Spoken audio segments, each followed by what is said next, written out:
Hey everyone, welcome back to our YouTube channel Study for You. Yes friends, आज हम जानेंगे PWD action के बारे में। PWD action 1995। तो PWD अधिनियम 1995 के बारे में आज हम इस वीडियो में पूरा डिटेल से जानेंगे क्या है और किसके बारे में है। बिल्कुल आपने डिसेबिलिटीज से समझ ही गए होंगे कि यहाँ पे हम जिसके बारे में बात करेंगे वो कहीं ना कहीं डिसेबिलिटीज से जुड़ा होगा। ठीक है, तो आइए जानते हैं PWD एक्शन 1995 के बारे में। तो फ्रेंड्स, इस वीडियो को पूरा अंत तक जरूर देखें जिससे आपको इस वीडियो में कोई भी डाउट ना रहे। तो आइए जानते हैं PWD एक्शन। PWD अधिनियम 1995 क्या है? तो आइए जानते हैं PWD एक्शन 1995 के बारे में। देखिए, ये जो अधिनियम है ये विकलांग व्यक्तियों के लिए है। ठीक है, तो विकलांग व्यक्तियों के लिए एशियन और पैसिफिक क्षेत्र की दृष्टि से इस अधिनियम को सन 1995 में घोषित किया गया। ओके, तो ये अधिनियम कब आया? 1995 में आया, इसलिए इसका नाम PWD एक्शन 1995 रखा गया। अब ये जो अधिनियम है इसके अंतर्गत प्रावधान ये है कि जो शारीरिक अक्षमता से युक्त बालक या बालिकाएं हैं, ठीक है, जो फिजिकली डिसेबल पर्सन है या फिर मेंटली डिसेबल पर्सन है, स्पेशली जो यहाँ पे फिजिकली डिसेबल पर्सन से युक्त जो बालक या बालिकाएं हैं उन सभी को समान अवसर देना, जो समान बालक बालिकाएं हैं उनके समान अवसर देना। ठीक है, जिससे उनको अपनी विकलांगता एक अभिशाप के रूप में अनुभव ना हो सके।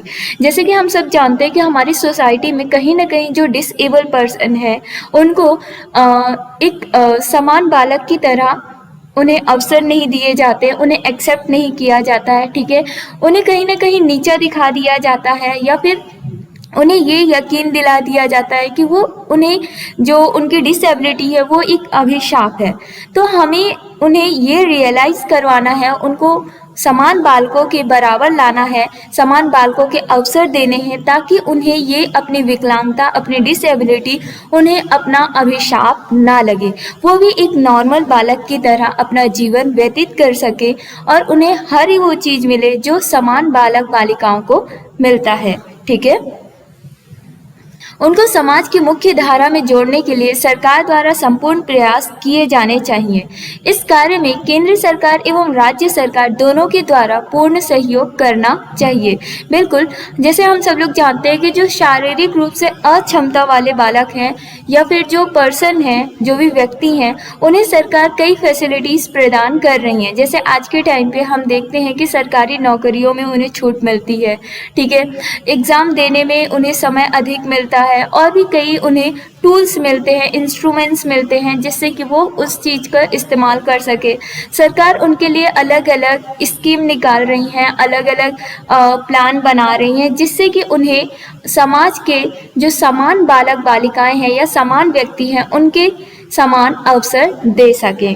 ठीक है, तो ये जो विकलांग बालक हैं या विकलांग व्यक्ति हैं इन्हें समान समाज से जोड़ना ये सरकार का दायित्व बनता है। तो इसमें कुछ केंद्र सरकार कार्य करती है तो कुछ कानून और कुछ रूल्स राज्य सरकार के होते हैं। ठीक है, इस अधिनियम के अंतर्गत शारीरिक अक्षमता वाले छात्र छात्राओं के लिए निम्नलिखित प्रावधानों की व्यवस्था की गई है। तो आइए जानते हैं कि कौन कौन से प्रावधान हैं जिसकी व्यवस्था की गई है शारीरिक अक्षमता वाले छात्र छात्राओं के लिए। ओके, तो पहला पॉइंट है अक्षमता की स्थिति को परिभाषित करना।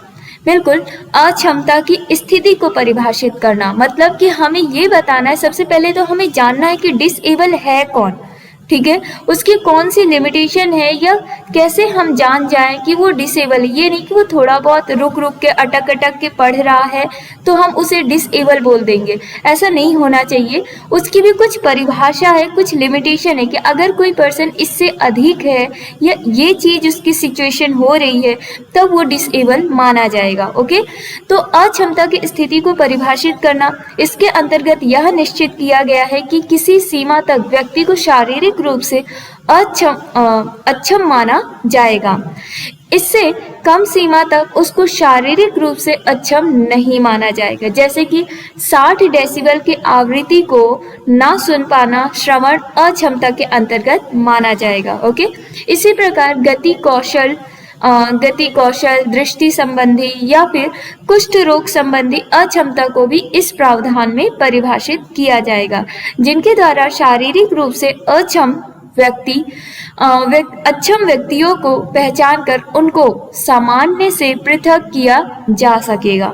तो इससे क्या होगा कि हम हर एक व्यक्ति को उसके अंदर कोई कठिनाई है, कोई दिक्कत हो रही है, तो हम उसे तुरंत शारीरिक अक्षमता नहीं बोल सकते हैं। ठीक है, कुछ लिमिटेशंस होगी, उसके बाद हम उसको बोल सकते हैं। अदरवाइज हम उसे क्या कहेंगे, समान से पृथक, स्पेशल बनाएंगे। ओके, तो फ्रेंड्स ये हमारा पहला पॉइंट था, अक्षमता की स्थिति को परिभाषित करना।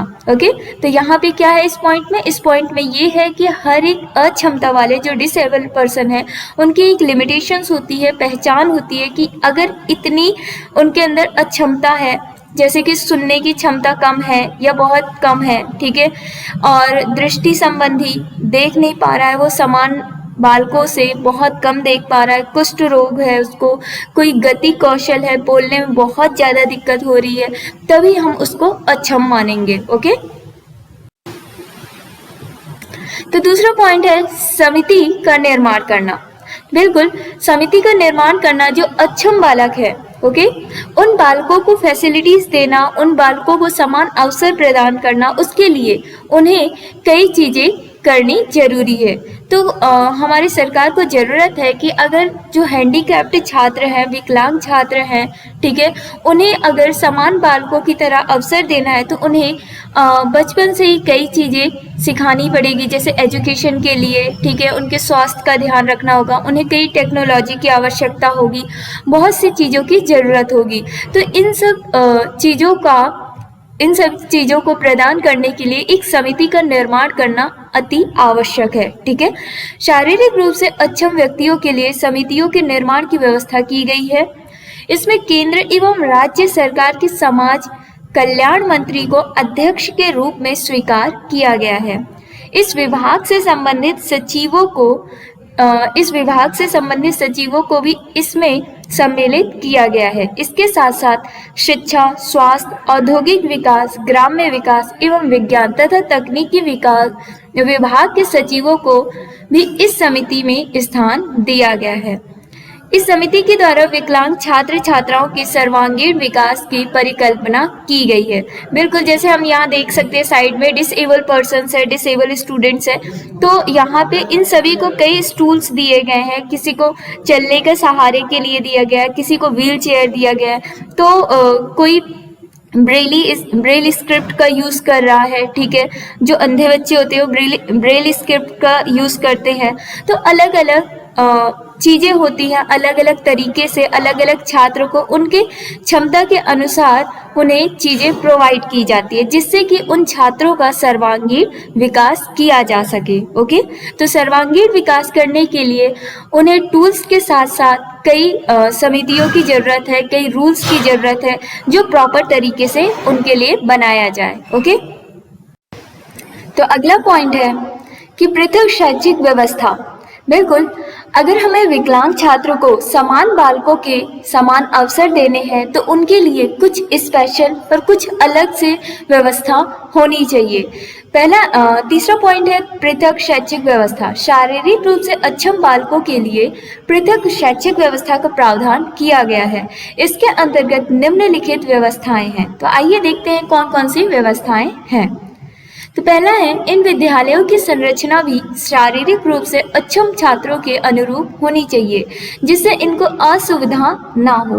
बिल्कुल, वो छात्र जो शारीरिक रूप से अक्षम हैं उनके लिए विद्यालय में कई ऐसे तरीके होने चाहिए, कई ऐसी सुविधाएं होनी चाहिए जिससे कि उनको अपना जीवन व्यतीत करने में आसानी हो। ठीक है,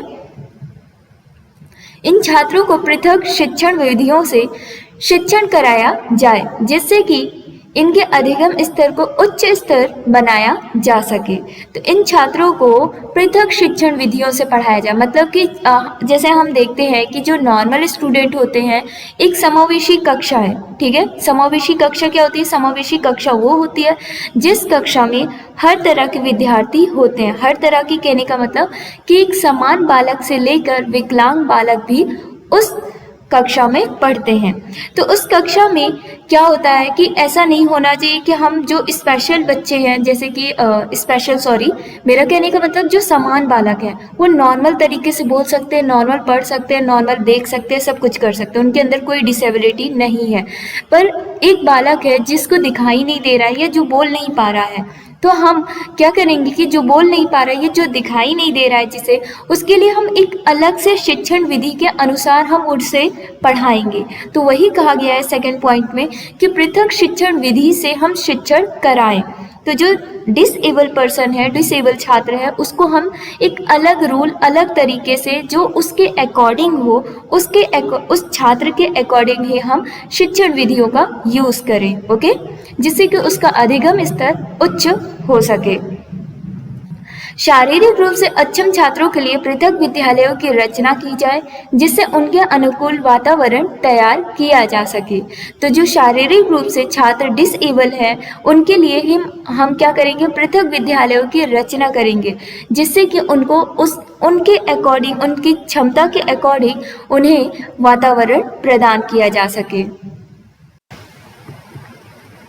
नेक्स्ट पॉइंट है, विद्यालयों में शारीरिक अक्षमता के अनुसार उपकरणों की व्यवस्था हो जिससे अक्षम छात्रों की शिक्षण विधियों में रुचि उत्पन्न हो सके। बिल्कुल आप साइड में इमेज देख सकते हैं कि ये एक विद्यालय है जहाँ पे छात्रों के लिए हर तरह की फैसिलिटीज दी गई। मतलब फैसिलिटी कहने का मतलब कि जो अक्षम बालक है, जो डिसेबल पर्सन है, उनके लिए इंस्ट्रूमेंट्स हैं, टूल्स हैं, जैसे कि आप देख सकते हैं जो चल नहीं पा रहे हैं उनके लिए व्हील चेयर है, ठीक है।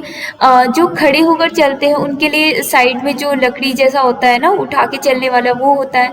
अंधों के लिए स्टिक है, ठीक है। तो मतलब अलग अलग डिसेबल छात्र के लिए अलग अलग उपकरणों की व्यवस्था विद्यालय में होनी चाहिए जिससे कि उन छात्रों को विद्यालय में उठने, बैठने, चलने फिरने में दिक्कतें ना हो सके, ओके। इन विद्यालयों में रैंप की व्यवस्था की जाए, पैरों से विकलांग छात्रों को रिक्शा विद्यालयों के अंदर प्रवेश कर सके। देखिए यहाँ पे कहने का मतलब है कि विद्यालयों में रैंप की व्यवस्था की जानी चाहिए। आप राइट साइड में देख सकते हैं, लेफ्ट साइड में देख सकते हैं कि ब्लू कलर की इमेज में यहाँ पे एक पिक्चर बनी हुई है जिसमें एक स्लैंट लाइन खींची हुई है, टेढ़ी लाइन खींची है, और उसके ऊपर एक विकलांग या फिर जो चल नहीं पा रहा है, ठीक है, व्हील चेयर में बैठा हुआ है, वो उसके थ्रू उस सीढ़ी की तरह है, ठीक है, फ्लैट में है, ठीक है, उसके थ्रू वो चढ़ रहा है, उसी को हम रैंप कहते हैं। तो विद्यालय में दरवाजे में या सीढ़ी में देखते हैं हम, नॉर्मल विद्यालय में सीढ़ी लगे होते हैं लेकिन रैंप की व्यवस्था ज़्यादातर विद्यालयों में नहीं है।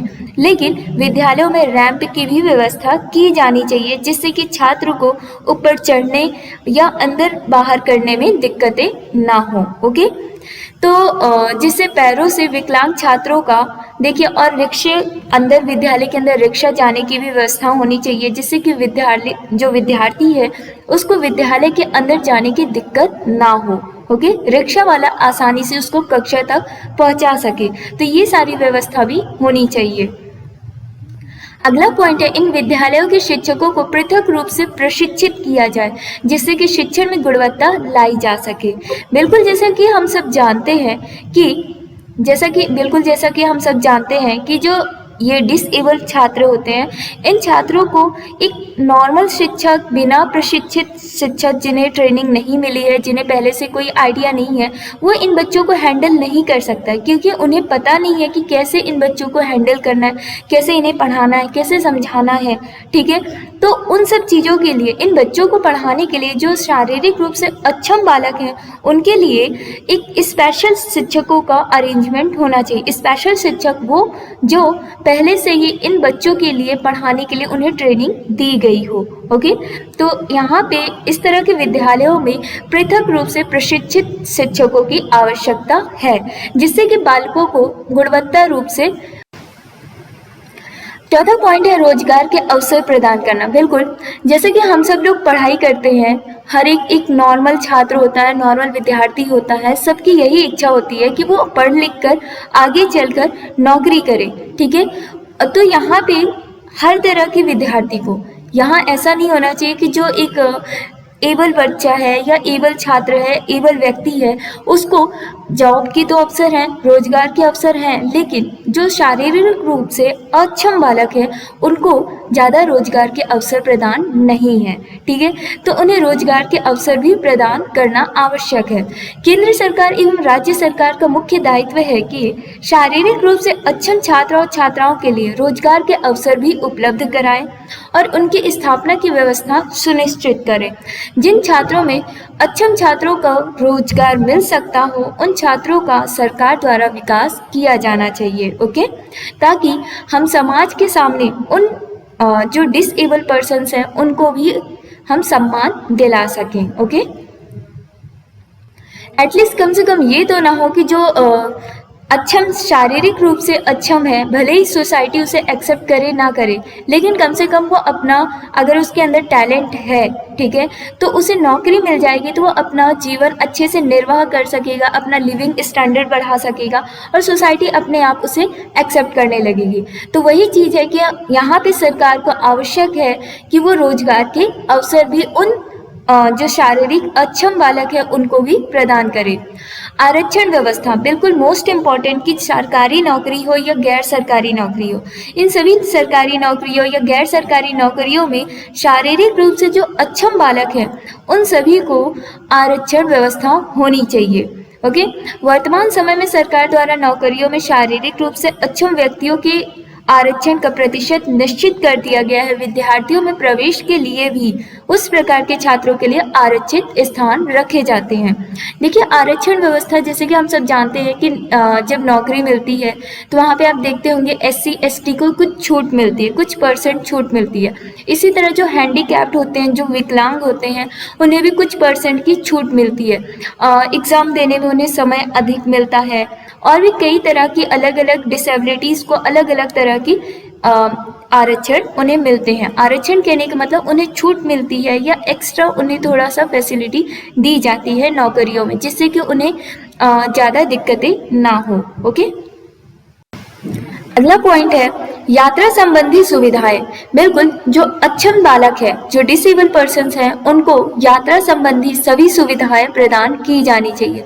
जब वो छात्र, जो डिसेबल पर्सन्स हैं, वो लोग जब यात्रा करते हैं तो उन्हें किराए में कई तरह की छूट देनी चाहिए। ठीक है, समान व्यक्तियों की तुलना में शारीरिक रूप से जो अक्षम बालक है या जो अक्षम छात्र है उनका किराया कम किया जाना चाहिए, जिससे इनको किसी प्रकार की असुविधा ना हो। उपकरण, बिल्कुल उपकरण बहुत जरूरी है। शारीरिक रूप से अक्षम छात्रों के लिए उनकी अक्षमता संबंधी उपकरण निःशुल्क प्रदान किए जाने चाहिए। जैसे पैरों से ना चलने वाले छात्रों को व्हील चेयर, श्रवण अक्षमता से युक्त छात्रों के लिए श्रवण यंत्र उपलब्ध कराना, ये सभी चीज़ें कराना चाहिए। तो और भी बहुत सी चीज़ें हैं जिन बच्चों को दिखाई नहीं दे रहा है, उन्हें ब्रेल स्क्रिप्ट की ज़रूरत पड़ती है। ठीक है, व्हील चेयर की ज़रूरत पड़ती है। जो चल नहीं पाते हैं, जो सुन नहीं पाते हैं, उन्हें श्रवण यंत्र उपलब्ध कराने चाहिए। और भी कई तरह के अक्षमता वाले बालक हैं जिन्हें उनके अनुसार उन्हें उपकरण की आवश्यकता पड़ती है। तो ये सारे उपकरण, कुछ लोग होते हैं कि जो इसको प्रिफर करते हैं, वो आसानी से खरीद सकते हैं, लेकिन मैक्सिमम लोग हैं जो इन उपकरणों को नहीं खरीद सकते। इसलिए सरकार को जरूरत है कि इन लोगों के लिए, तो सरकार को आवश्यकता है कि सभी डिसेबल पर्सन के लिए जो नहीं चल पा रहे हैं या जो सक्षम नहीं है कि वो उन उपकरणों को खरीद सके, इसलिए सरकार को आवश्यकता है कि वो उन सभी डिसेबल लोगों के लिए उपकरण निःशुल्क रूप से उन्हें प्रदान करे। ठीक है, तो अगला पॉइंट है अक्षमता रोकने के लिए शोध। बिल्कुल, हमें कोई ना कोई ऐसा रिसर्च करना होगा, ऐसी खोज करनी होगी जिससे कि बचपन में ही बालक का जो डिसेबिलिटी है उसको रोका जा सके और वो आगे चल के डिसेबल ना बढ़े, ठीक है। आगे चल के उसे कोई भी पर्सन है, कोई भी बालक है, उसे डिसेबिलिटी फेस ना करना पड़े, उसके लिए हमें बचपन से ही कोई ना कोई ऐसी शोध करनी होगी, ऐसा खोज करना होगा, ऐसा रास्ता निकालना होगा कि जिससे कि हम उनकी डिसेबिलिटीज़ को स्टार्टिंग में ही रोक सकें। जैसे कि हम जानते हैं कि देखने की जो दिक्कतें होती हैं, दृष्टि संबंधित अक्षमता होती है, वो विटामिन ए की कमी के कारण होती है। तो अगर हम उस बच्चे के बाल्य अवस्था के काल में ही बच्चे को विटामिन ए की खुराक पिला दे तो इससे क्या होगा कि आगे चल के हम उसकी अक्षमता को रोक सकते हैं, कंट्रोल कर सकते हैं, ठीक है। इस प्रकार हम अनेक औषधियों की खोज करके उनकी शारीरिक अक्षमता को रोकने का प्रयास कर सकते हैं। तो इस पॉइंट का यही उद्देश्य है जो PWD एक्शन 1995 है, उसका ये भी उद्देश्य है कि वो अक्षमता को रोकने के लिए नए नए शोध कर रही है ताकि इन्हें आगे चल के हम रोक सकें। ओके, तो अगला पॉइंट है उपकरणों के निर्माण की व्यवस्था। बिल्कुल अभी हमने पिछले स्लाइड में देखा कि जो अक्षम बालक है उनके लिए उनकी डिसेबिलिटी को दूर करने के लिए हम कोई ना कोई रिसर्च कर रहे हैं, कोई ना कोई शोध कर रहे हैं जिससे कि हम उनकी डिसेबिलिटीज़ को ख़त्म कर सकें या फिर उसको कंट्रोल कर सकें, ठीक है। तो उसके लिए क्या चल रहा है, रिसर्च ही चलता रहता है कि क्या ऐसा करें, कौन सी ऐसी औषधि का यूज़ करें, कौन सा तरीका अपनाएं कि जिससे कि बालकों का स्टार्टिंग से उनकी बाल्यावस्था से ही उनकी डिसेबिलिटी पे कंट्रोल किया जा सके। तो अगला पॉइंट है उपकरणों के निर्माण की व्यवस्था करना। तो हमें कई उपकरण की भी आवश्यकता होगी, जैसे कि व्हील चेयर की ज़रूरत पड़ेगी, ठीक है, ब्रेली स्क्रिप्ट की ज़रूरत पड़ेगी और श्रवण यंत्र जो उपकरण होंगे उनकी आवश्यकता पड़ेगी और भी अलग अलग तरह के उपकरणों की आवश्यकता होगी। तो हर एक छात्र या हर एक पर्सन उन उपकरणों को नहीं खरीद सकेगा, उन्हें खरीदने में वो सक्षम नहीं हो पाएगा। तो सरकार को ज़रूरत है कि या तो फिर वो उन उपकरणों को कम दाम में दे या फिर उसे निःशुल्क उपलब्ध कराएं, ठीक है। केंद्र सरकार और राज्य सरकार का ये दायित्व है कि जो शारीरिक अक्षमता वाले बालक हैं उन सबसे संबंधित उपकरणों का निर्माण की व्यवस्था की जाए जिससे कि कम दर पर अथवा निःशुल्क रूप से अक्षम छात्रों को इन उपकरणों को उपलब्ध कराया जा सके। ओके, अगला पॉइंट है स्वास्थ्य सुविधाएं। बिल्कुल, ये जो डिसेबल छात्र होते हैं, जो विकलांग बालक होते हैं, ये पहले से ही शारीरिक रूप से काफ़ी कमज़ोर हो जाते हैं, ठीक है। तो ज़रूरत है कि इन्हें समय समय पर स्वास्थ्य सुविधाएं उपलब्ध की जाए जिससे कि इनके अंदर जो अक्षमता है उसको थोड़ा थोड़ा कंट्रोल किया जा सके, उन्हें बैलेंस किया जा सके और आगे दिक्कतें न बढ़े, ठीक है। तो शारीरिक अक्षमता से युक्त जो छात्र हैं उनको विद्यालय में चिकित्सकों द्वारा निःशुल्क स्वास्थ्य सुविधाएं उपलब्ध कराई जानी चाहिए। वर्तमान समय में सरकारों द्वारा विकलांग छात्रों के लिए विद्यालयों में स्वास्थ्य परीक्षण कराया जाता है। अस्पतालों में रैंप की व्यवस्था की गई है जिससे अक्षम व्यक्ति चिकित्सक तक बिना किसी की सहायता के वो आसानी से पहुंच सकता है, ठीक है। रैंप मैंने आपको बताया कि जो व्हील चेयर होता है, व्हील चेयर के जो भी व्यक्ति होते हैं व्हील चेयर से जो चल रहे होते हैं उनके लिए सीढ़ी की तरह सीढ़ी नहीं लगी होती है बल्कि वो प्लेन होता है, एकदम स्लिप करने वाला होता है जिससे उसमें व्हील चेयर आसानी से चढ़ सके, अंदर बाहर कर सके। तो अस्पतालों में भी आप देखते होंगे कि व्हील चेयर आसानी से चढ़ सके उसकी भी सुविधाएं हैं। और आजकल तो विद्यालय की कक्षाओं में, विद्यालय की सीढ़ियों में भी ये फैसिलिटी बनी हुई है, ठीक है। तो 10th पॉइंट है स्वास्थ्य सुविधाएं प्रदान करना। तो जो डिसेबल पर्सन है उन्हें समय समय पर स्वास्थ्य सुविधाएं अवश्य प्रदान की जानी चाहिए। ओके, तो फ्रेंड्स ये था आज का हमारा टॉपिक। मैं उम्मीद करती हूँ कि आपको अच्छे से समझ में आया होगा। साथ ही साथ वीडियो समझ में आने पर वीडियो को लाइक, शेयर एंड सब्सक्राइब जरूर करें। Thank you.